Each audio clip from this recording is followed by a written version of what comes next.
Learn to harness the amazing power of nature to grow food. In this video, I'm going to show you how to make a garden bed with simple tools and relatively quickly. So pay attention and hopefully you decide to make one. While your seeds are sprouting, scout out your yard and find the place that receives the most sunlight. You may have to transplant a bush or remove any other obstacles, but it's definitely worth it to get the best sun. Using stakes and a string is an easy way to get a straight line when you're cutting your bed. A straight edge tool like the one I'm using is very useful, but you could just use a shovel. The next step is tilling the soil. Here I'm digging with a spade shovel the depth of the shovel head, turning it over, and then chopping the dirt with my shovel. There's other tools that can be useful for this, but all you really need is a shovel. If you need to till large areas, a rototiller really comes in handy. I found mine used for $50 and is some of the best money I've ever spent. It's important to be as thorough as possible and really dig down deep. Here I'm using a rake to even out the dirt and to remove any rocks or weeds.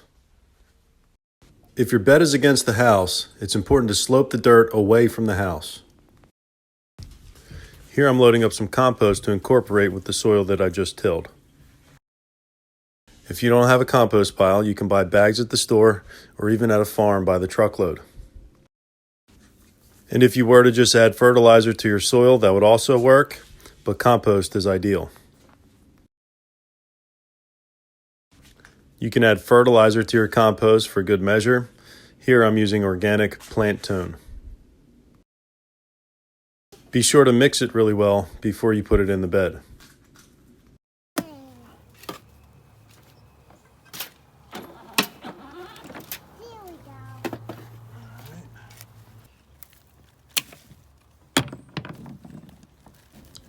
Here I'm snipping the end of my raspberry plants before I put them into the ground.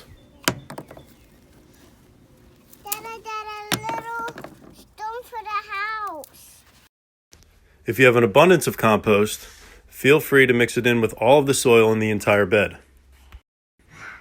However, it is only necessary to put your compost and your fertilized soil in the local area where your plants will be.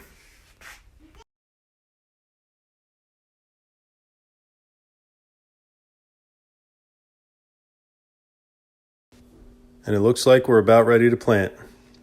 Make sure you use every last bit, as nothing should be wasted. Now I'm mixing the compost in with the existing soil. You can use a tool, but hands work just as well. And now it's time to plant. Digging should be relatively easy if your soil is well tilled.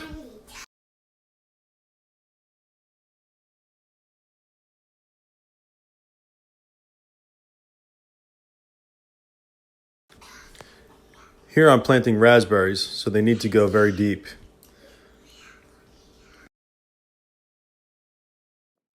And here's a look at the finished product that will feed my family berries for years to come.